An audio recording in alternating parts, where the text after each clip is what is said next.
omwaka ogutuliyingiza akalulu k'omwezi ogujja pes ki omwaka guno gye guseetinze nga tugenda mu kalulu wako biki bye tulabye ebyenkizo ebisoolobye ku birala wano we tugenda okusinga okuteekeserera nga okutunulira ebintu bino mu studios twegaddwako dda mwami Charles Rumushana bwe tuba mu Nabbarometer tuyina muganda wange Honorable Abbe Kakawalya mubaka wa Parliament akiikira abantu ba Lubaga eyo Mambuka munnakibiina kya National Unity Platform.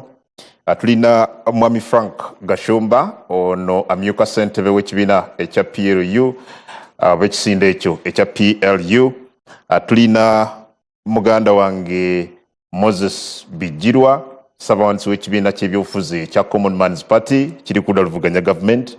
Ate munnamateeka muganda wange George Musi ayagala baka wa Parliament obwa Kira Municipality ava mu kibiina ekya National Unity Platform. Yes, mwami Gashumba leero gwe batandika program y'olunaku olwaleero nga otusiigira ekifaananyi ky'olabye nga tumalako omwaka guno bikulu ki by'olabye mu mwaka guno era biki by'osobola okulondobayo? Ekisooka kwebaza management ya Next Media, NBS, Sanyuka TV ne radio endala mwezigwa okuba nti omwaka guno nganze mumpadde omukisa nendabikako waliwo TV ezatubaninga ng'omusango gwe twazza lwakuwagira General MK so mwebale nnyo NBS ekya neebaza Katonda olw'ekirabo ky'obulamu teri kintu kyenkana bulamu. Omulamu yafuna teri mpologoma nkambwe nga nfu teriiyo, ekyo tukyebaliza Katonda. Ekyokubiri neebaza Katonda nti eggwanga Uganda liri peaceful okuva emutukula paka Marabba, okuva Katuna paka Arua, okuva ekisolo paka Kweni. Gino emirembe gye mulaba mu ggwanga mugirabanga egy'okusaaga naye waliwo abasirikale abasula tebeebase bagarantinge security yaffe mu ggwanga muno, and above them waliwo commander in chief. Uganda eri flooded neba refugees okuva Congo, Somalia, Eritrea, South Sudan olw'emirembe giri mu ggwanga muno. Waliwo olw'empulira abantu abagamba nti gino emirembe gireetebwa Katonda. Yes and no. Katonda delegatinga president okuleadinga eggwanga. Singa gyali gireetebwa Katonda yekka, lwaki ensi ezimu entalo teziggwamu? So ekirabo kyenyina okusooka nze okwebaza nti nsobola okuvuga emmotoka nenva ewaka nenzija e Kampala nenzirayo. Baganda baffe abasuula babuukanga ennyana mu mabaala bagunywa mande ku mande, kyaki zisula zikola kungu. Simanyiddire wakoma kutambula ku makubo ge Uganda ekiro. Ovuga mmotoka okuva emutukula noyita mu Lwera nga ziranga ssaawa 12 ez'ekawungeezi nga teziri ssaawa 6 kiro, kikulaga nti abantu bakola. Ekirala guno omwaka gwe mwaka abalimi gw'emmwanyi be bafunye ssente zesirabanga. Ewaffe Masaka omulimu w'emmwanyi yali avuga boda kati aguze emmotoka. So obulamu bukyuse nnyo mu bulamu bw'abantu. Of course mulimu challenges like any other country. Abantu balifaalinga nnyo ku nsi nga America ne beerabira nti mu America wali abantu awera miliyoni 4 abatalina basula nga basula kuki? Ku streets. Okay, so generally omwaka gubadde gwa mirembe. Omwaka gubadde gwa mirembe. Yes. Mpuliddeko amaloboozi agava mu bamu ku bavuganya gavumenti gaga nti obutabaawo bwa lutalo mu ggwanga tekitegeeza nti buli kimu kyonna kitebenkedde. Nga baani abavuganya gavumenti? Ekyo nakyo kikulu kubanga omuntu yali avuganya gavumenti yali Dr. Kizza Besigye ali mu upper prison. Abasigadde bazanya na Yoweri. Abavuganya webali ne wano wotudde Honorable Kakawalya wa NUP, muganda wange George wa NUP, Bijiro wa Common Man's Party, tomulaba wano. Kakati Charles naye yali wa go forward. So bwe bakugamba ogeti bagati wali mirembe nti obutabawo bwa lutalo kuba Uganda generally tewali lutalo lusobola kulowoozaako nti weeruli naga nti tekitegeeza nti buli kimu kiri bulungi. Kati kankubuulire kungu okimanyi tewaliwo nsi nga buli muntu musanyufu. Teriyo. Buli nsi zirimu challenges. Ebiseera ebisinga at an individual level gw'olina okulwana okuva mu challenges okola ki zoyitamu. But generally government kintu kyalina okukola ekisooka si kwe kuprovidinga peace and security ya buli muntu okola kyayagala. Njagala ombulireyo omuntu nti yasuubudde mwanyizi okuzijja e Masaka azitwala ku factory B nti bamu interceptinze. Okiwulira ndowooza. Abantu abagamba nti mu Uganda temuli mirembe ate be basinze n'ejjenjoyinga. Obeera Entebbe wano ku kisaawe Entebbe kwa live ne departure ng'abantu abasiba bakolokota gavumenti eno be basinga okulinnya ennyonyi. Kiri ku rekodi nti for the last 40 years Uganda ina challenges ng'ensi zonna endala naye eri peaceful. Lino ly'eggwanga lyokka mu Africa mbabuulire muyinza okutambula from point B to point C lwaki kubanga mulimu emiki mirembe. Good. Thank you. Councillor George Musse, omwaka nga bw'ogulabye nga tumaliriza. Ekisooka nange njagala kwebaza Katonda tukyali balamu. Ekyo ekirabo kiva wa Katonda. Ekyokubiri nze nja kuyibeera nnyo ku nsonga y'enkola etambulira ku mateeka kye bayita rule of law nti eyongedde okusereba mu ggwanga. Abantu abasinga bakitunuulira mu galubindi za bifuzi zokka. Naye kyekitegeeza ekyo nti ne bw'oba olina akataka ko nga tuli mu byabufuzi ng'okakaayana ne bigirwa gwe n'ogenda mu kkooti n'ofuna ensala bigirwa n'ajja n'ejjeno ensala yo tejja kubaamu nsa. N'olwekyo tulabye nnyo omwaka guno nga twongedde okulaba kyoyinza okuyita militarization amagye oba ne sajjafuba okweyingiza kumpi buli enkola y'akasajjafuba. Waliwo ebyokulabirako byoga nti kino na kino kibadde omwaka guno ne kiviirako enkola y'amateeka okusereba. Bingi. Ebimu ku byo z'ensala ze tufuna okuva mu kkooti. Tulaba nti nno kumpi abantu abavunaanibwa emisango egy'ebyobufuzi kumpi kizibu kati okufuna bail. Emisango gy'ebyobufuzi gibaddengawo myaka mingi nnyo kuva Dr. Besigye naddala bwe yavaayo mu 2001 naye nga kkooti ze zibata. Olwaleero ne buvunaanibwa akasango obuyitibwa misdemeanor nti obukuteebwa mu kkooti zino ento tulabye nga okuvaayo kumpi kizibu. Ndowooza n'ekyasembyo kyabadde eggulo Dr. Besigye ne Obed bwe babagamye. So naye nga ne mu bintu ebirala ebitali mu byabufuzi nti tulabye nnyo nga enfuga iba ku mateeka tulabye dikino wekibaawo kanso tulabye ekikunguluso kwende katono nnyo bwe twalaba Honorable Michael Kabaziguruka the other day nga addukira mu kkooti ya ssemateeka okola interpretation oba real kituufu okuvunaana abantu babulijjo mu kkooti y'amagye and ensala nevaayo in his favor. Kakati kankuddemu mu ekyennyini ensala yavaayo nga 3 January omwaka guno n'eragira gavumenti etwale kkooti etwale fayiro z'abasivilian mu kkooti eza bulijjo. Baali bakikoze ekyo nnyini nfuga etambula ku mateeka. Abantu bali kitalya tebali mu kkooti y'amagye tebali mu kkooti za bulijjo babadde awo kuva 3 January olwaleero 3 December tikolanga batwalayo. Bagenze mu kkooti zonna ziganye bawuliriza. Emu zagamba bwe bate banajja mu kkooti zaffe tetuyinza bayimbula. Kitegeeza basigale eyo era bakyaliyo. Ate gwe kennyini since gw'oleese Kabaziguruka n'ozijja mu ansa yange. Ne bagenda ne tetteeka mu parliament erimenyawo Kabaziguruka erizaayo mu position. Kati abantu b'amagye basobola okugenda mu kkooti abantu b'amagye basobola okugenda mu kkooti z'amagye mu emirundi mingi n'okusinga bwe gyaliwo before Kabaziguruka. So nze ndowooza nti ekyo ku lwange kubanga nze ndowooza nti enfuga etambulira ku mateeka y'empagi okuzimbirwa buli kimu. Mwami Bijiro.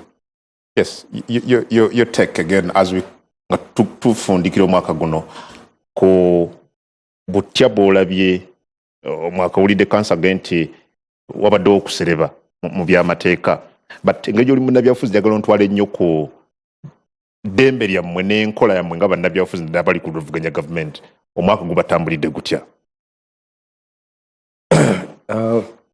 Nga sinatuuka ku ekyo okkiriza era nange ntegeeze eggwanga nti mukwano gwange Kashumba wadde ayogera ku mirembe agidescribinze okusinza mu environment mwawangaalira naye olwaleero nziisa omukyala ekamuli eyo yafudde azaala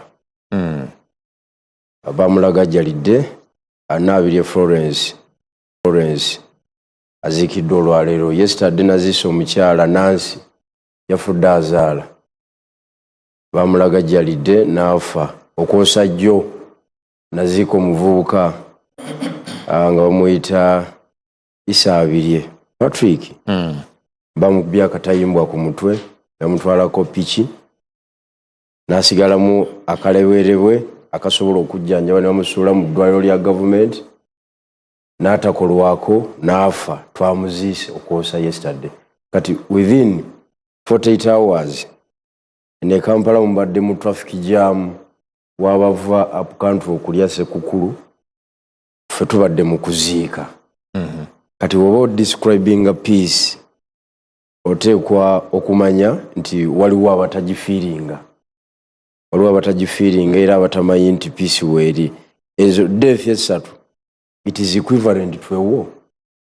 Yes. The context mwakyogeredde yaga nti tetulaba mundu bwenyooka bweseka boda ku boda ekyokubiri akwadde ekyokulabirako. Yes, akwadde ekyokulabirako nti saawa eno omuntu asobola okutambula nava mu kitundu ky'eggwanga ekimu n'agenda mu kirala nga tewali kutaataaganyizibwa.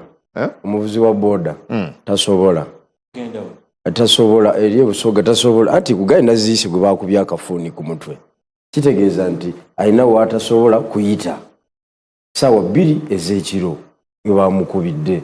So si kituufu nti eggwanga lyonna liri intact as far as peace and security is concerned.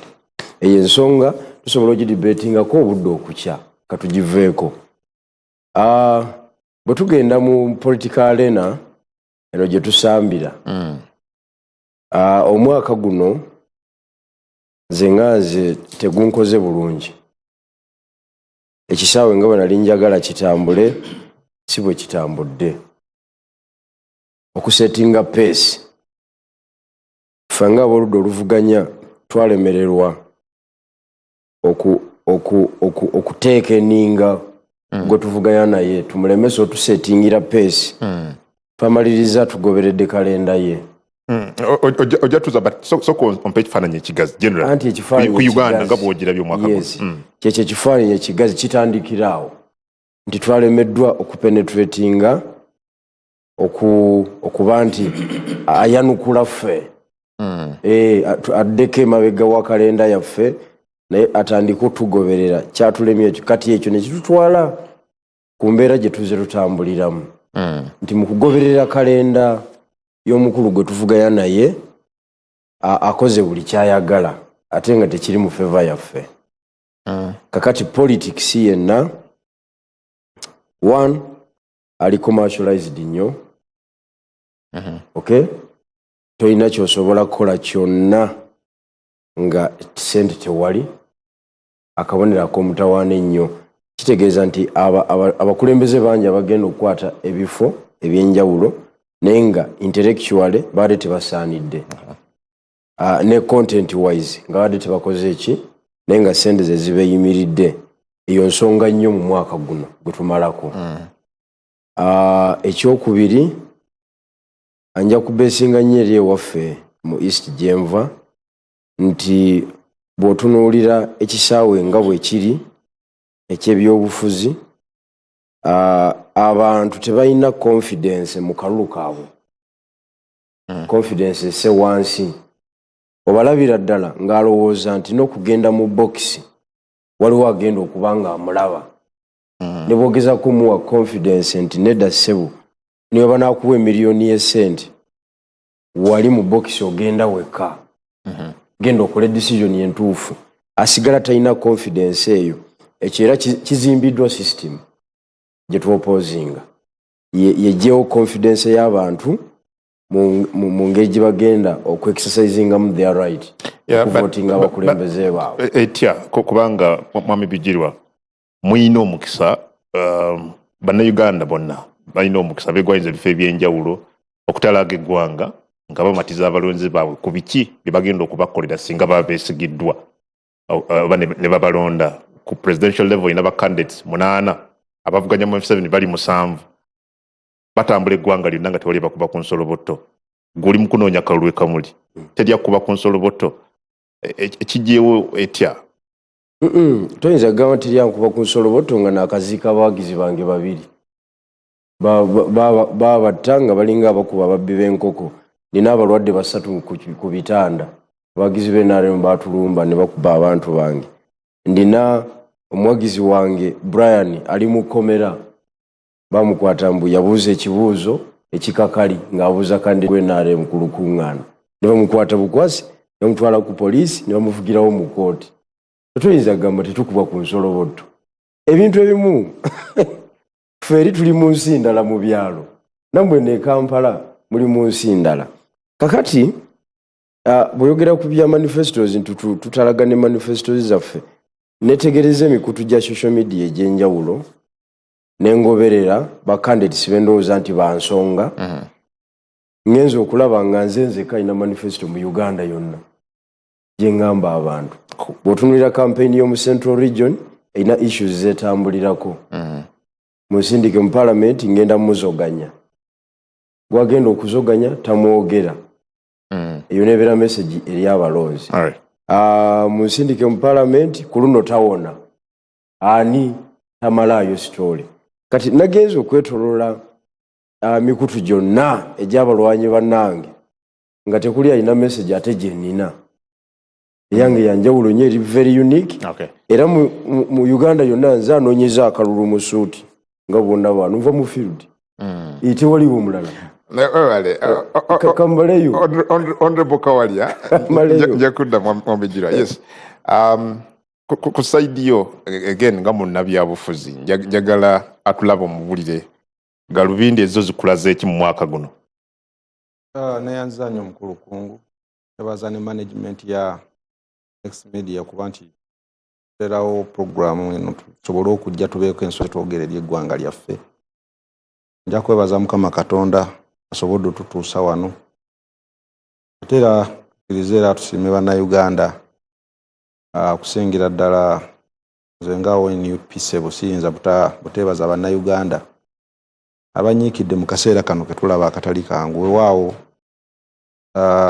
muganda Frank Ashumbo ono alina kyayogedde ku mirembe nenzijukira ku butambi simanyi wanasemba okuba waliwo obutambi bwe baazannya mu biseera by'okunominatinga Mwami Museveni ono yali expressinga interest ng'agenda ku kitebe kyabwe ky'NRM bannayuganda abaakosebwa ennyo mu kibuga Kampala buli bye baasaaganga ensawo nga bazibasikako n'ebirala ne balagako n'omwe eyali omupoliisi yes ova ku ekyo waliwo bato baffe bano abageto nkuludamulira ne Meja Kuteesa bye bazze bakolamu enteekateeka nga ekiba bateesaawo kunoonya bakawalya kunoonya bamusisi babijirwa we bali nga actually kati mulimu ebitundu for example mu kibuga Kampala kati nza kwogerera Lubaga gyenva n'osanga omulukanga na mirembe nga gulimu abavubuka nga Scorpion naye ng'omulimu gwabwe yeesimbyewo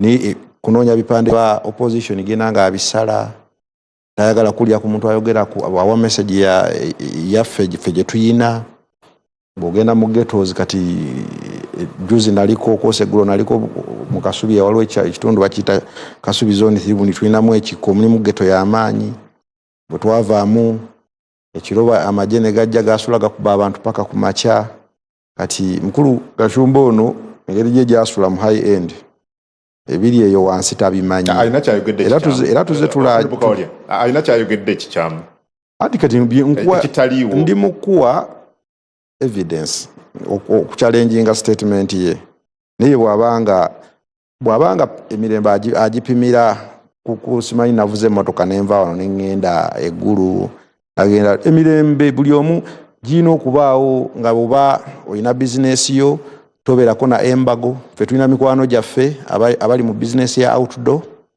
nga balina billboards mu kibuga Kampala nga mikwano gyaffe abamu ba relatives baffe tuludde nabo naye nga tasobola kuteerayo kigundi baanayo kubanga waliwo instructions nti tebaagala kulaba baana z'aba NUP mu kibuga Kampala. Emirembe bw'oba oyogera ku mirembe totunulira nti nze emmotoka nenva wano paka Mbarara nakola ki ate kyesaagala tuddemu kulimba nsi eno nti emirembe nti waliwo agigaba ate awo nsubira nga bannayuganda tulina okuba nga twavaawo kubanga ekyo kyetwogerako singa Kenya badde tebakikola oba Kenya tebakikola kyali badde kirala nnyo. Oba badde ategeeza butabawo bwa lutalo nga bwolaba ekiri mu mawanga waliwo mukulu kungu waliwo ebirumira bwe tunaasirika nga tutudde byogerako ensi eno tugenda kuba tugiriddemu olukwe era ekituleeta ku programs nga zino kubeera evident twogere ku bikyamu kati abo ababikola abaddembe okuddayo ne beetereeza naye tosobola kunnyonnyola ku mirembe nga ewaffe abantu tebakyasobola kutambula ssaawa nnya ku mirembe nga abakuumi ba President Kyagulanyi abasinga bali mu makomera naye nga tebalina kye babavunaana kigaa nti balina kye baakola. Tosobola kwogera ku mirembe nga institutions zonna eza gavumenti including parliament and the judiciary nga nazo ziri mu buwambe nga otunulira engeri abalamuzi gye bakolamu emirimu gyabwe nga si bwe balina nga tebali independent nga waliwo basavinga a certain individual oba n'abantu benga abasatu abamwetoolodde. Ate mwogedde ku tteeka lya gundi mwogedde ku kusalawo kwa kooti gwe kyogamba toli mu Uganda tolaba bintu bwe bikolebwa gwe tokimanyi nti amateeka gonna kati agasinga agajja gasavinga interest za muntu omu oba ekinene nnyo n'abantu be nga abasatu bana mwetoolodde baganda be oba batabani be. So bwe tuba twogera ku bibadde mu 2025 tubeere honest. Ebintu ebimu biriko ate ekirungi tuli wano obutambi weebuli. Nkumanyi ng'omusajja omu ku basajja bali very objective ekyo that I accept. Ng'otunulira ebitatambudde bulungi mu mwaka 2025 olinayo by'olaba nti bino bitambudde bulungi wakiri? Ebitambudde obulungi n'aligambye nti bitambudde bulungi nti twatuula mu parliament waliwo budget gye twayisa nga tulowooza nti egenda kuyamba omuntu wa bulijjo.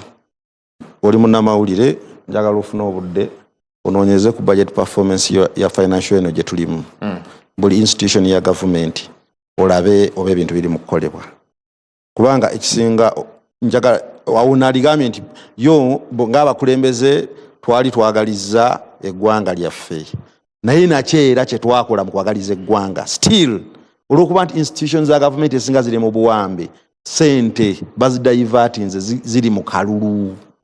Ekyo kikyali badde ekirungi ate bamaliriza nga bakifudde kibi nti enguudo amasomero amalwaliro agaali galina okukolebwa n'ebintu ebirala byonna tebikoleddwa just because tuli mu campaign. Sente zaali badde njala ogende mu KCC because ngenda kwogera ng'omubaka ava mu Kampala otunulire budget performance ya Kampala Capital City Authority nti projects ezaali zirina okubeera implemented baziimplementinze eggwanga lino we liri olwokuba nti abantu abamu tebaagala kwogera mazima naye katugogere nti institution yennyini mwending eya parliament njagala onoonyereze ddala kiki ebintu bitambula nga bwe biri buli kimu kiri mu state of kwagamaya abaliyo lwakuba n'abamu batya okwogera buli kimu kiri mu ki we are in a state of kwagamaya ati buli kimu buli omu bakola nga bwe baagala. Mukolayo ki then? Kyekitubeezaayo kyobula nsobola okutula wano ku mpewo n'enkyogerako ne mulimu era munanga tajja kukyogerako mwami Kungu era ffe ekyaffe tugamba nti we shall speak until the last dot. Bwe tuba tuzze ku mpewo wano nga oli ambuuza biki byolabye bitambudde byebyo era nja kubyogera sigenda kubikweka. Oyagala nkugambe nti bitambudde bulungi nti mwami Museveni ali ne banne 7 mu kalulu naye yekka yakkirizibwa okukola ebintu nga bwe birina okubeera nti abalala bonna zo balaba banne balina kuyita wano ne babachanolinga ne babayisa ebbali ne babakola biki abantu abali ku nguudo sinnalaba kuba wagizi bwa Museveni be bakuba miggo nga bali ku roadsides nenjagala otunuulire ekiri mu kukolebwa ku opponents be most especially president owaffe wa NUP. Muno twalibadde tujajingira democracy oba ddala ensi gye tulimu eri democratic otegesa akalulu otegesa akalulu waliwo amateeka agafuga ebyokulonda mu mwaka guno gwennyini gwe tulimu okimanyi bulungi nti ebbanga lyonna tubadde nga tuli mu kalulu kirungi bannange babasinga lwamukyana ono yali yeesimbyewo olubigi lwa tubadde naye mu politics twatandise ddala okubanga tutambuza message tuga nti bwe mumala okulonda mudde ewaka tujja babulira ebivudde mu kulonda kati bw'otandika okutambuza message bwetyo that is a challenge. Tujja kudda ku ekyo honorable tujja kudda ku ekyo nakulese Gashumba omanyi bw'ensirika nomali mbanyampa omuntu obudde bwe. Good. Thank you. We shall get to that later. Mwami Robushana. Mukulu kungu Katonda wa maanyi mangi nnyo ate naye ate wakisa. Naate kikulu nnyo anjagala nnyo kyova laba nabalwenshama kati ndi wano ku NBS. Tewali nkulaakulana esinga eyo. Nze Rwenshama oba Rwenshama makyali Rwenshama eri nange ndi wano ku NBS njira mu bwenti entebe zino ezeetooloola Sekulaba. Katonda nga wakisa. Eyo bijirwa byobadde oyogerako ebyo bye twayitamu batuzaalira mu nsiko empologoma ezaalira wali envubu nezaalira wali nange ne banzaalira wali naye ndi wano. So wakisa nnyo tumusiimenga. Kakati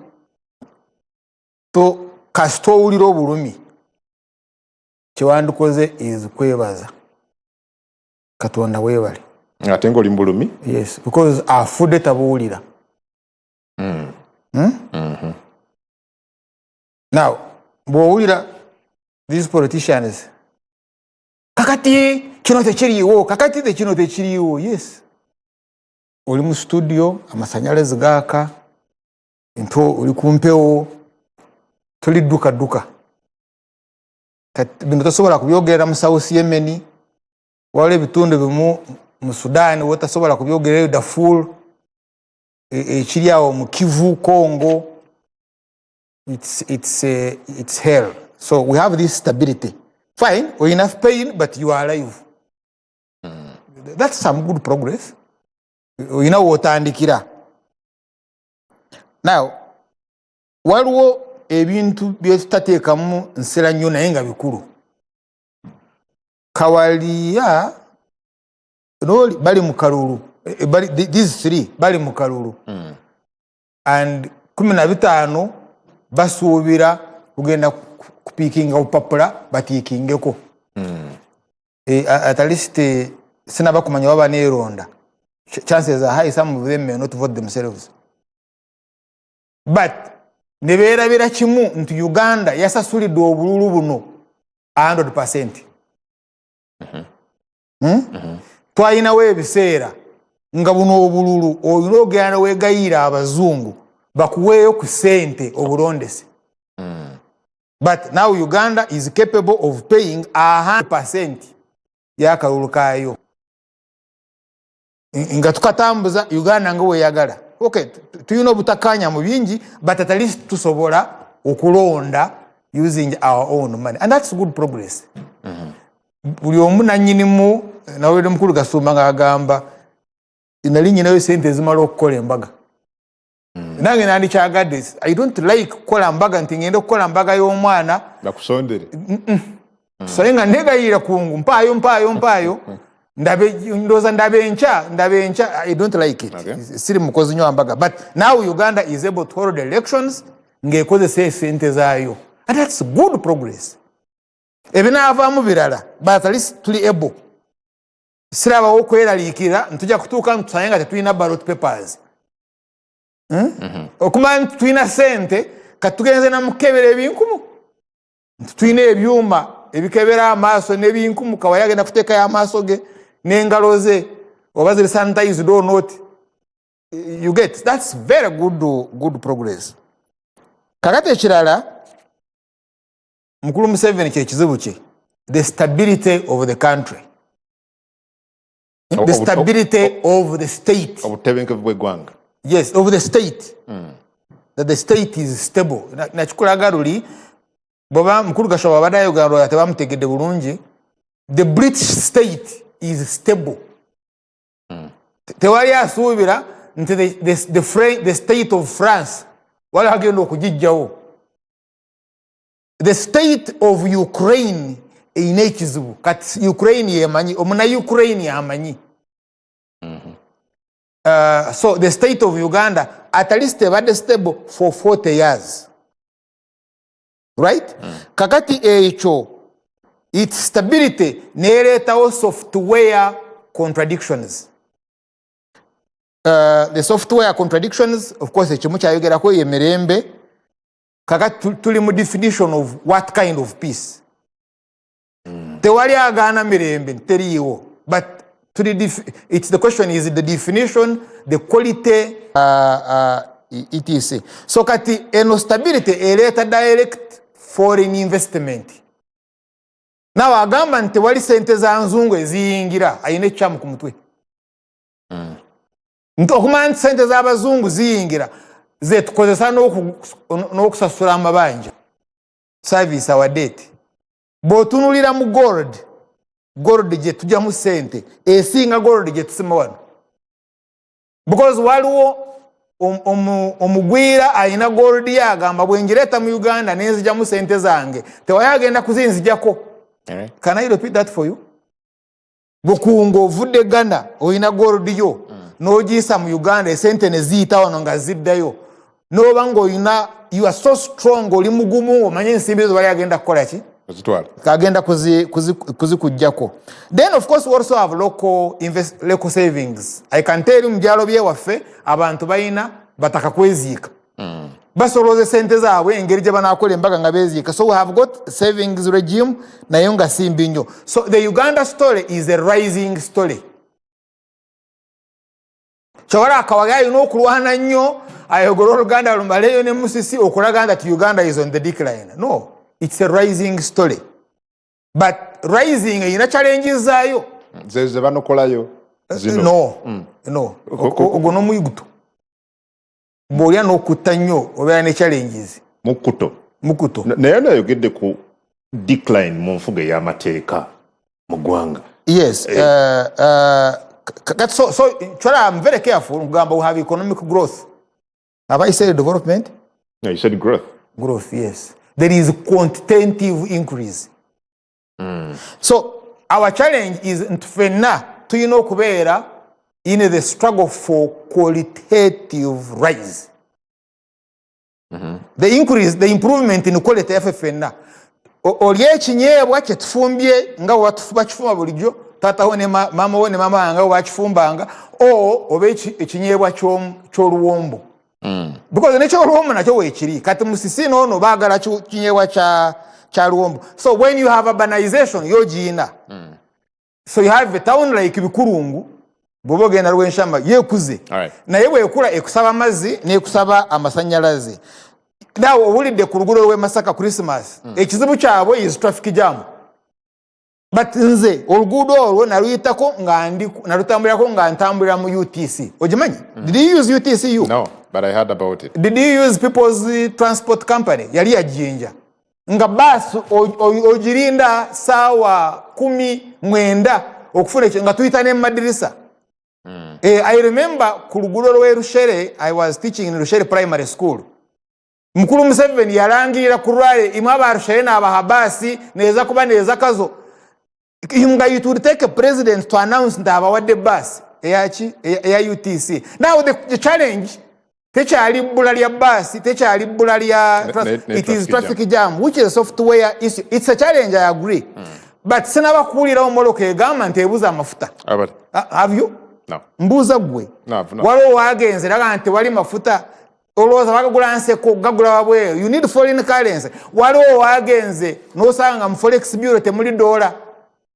You think it is easy okubeera ng'olina flow ya dollar with this deficit we have nga weeri. So those software challenges weeziri eza quality of justice kyabadde ayogerako. But let me end with this nkulaba oli abita ne comfortable bikuluma. bw'obanga ku munzaala eno oyagala stability Kawalya ajagala n'ono ajagala but ku munzaala eno oyinayo Kyagulanyi agamba mulumba amagye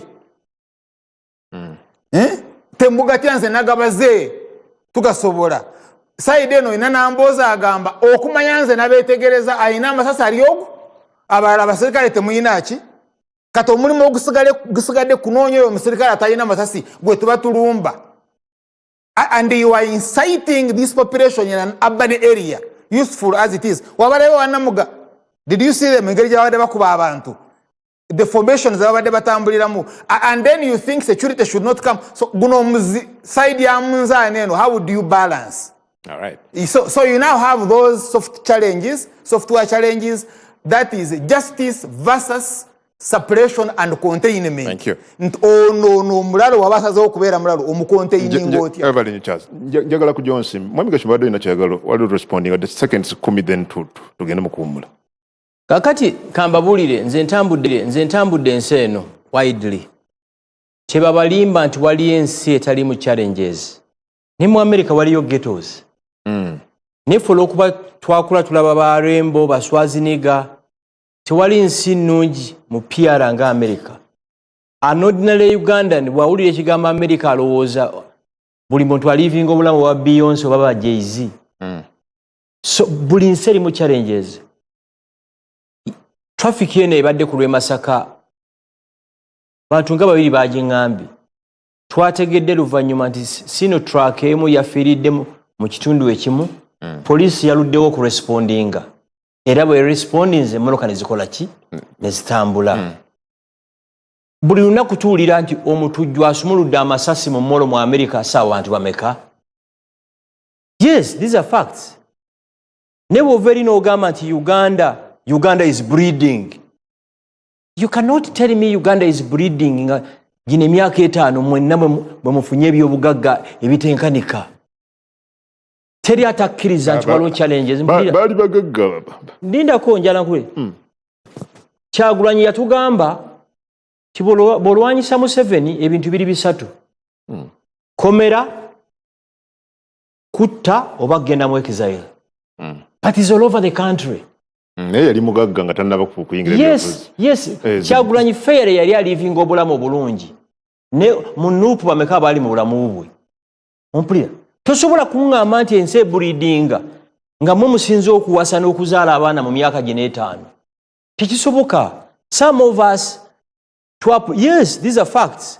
Appreciating ebirungi ebikoleddwa ne challenges ezikyakola ki ezikyaliwo. Ne balina ekifaananyi nti no ensi ensuubize. Ate kati nswiki nze kusimuka Uganda. Obulamu obulungi bwe weetaaga ku nsi kuno teri ajja bukuletera. Si area MP, si government. Obulamu obulungi bwe weetaaga gwe wennyini gw'olina okukeera every day. Okyusa obuki obulamu. Lindako ekisooka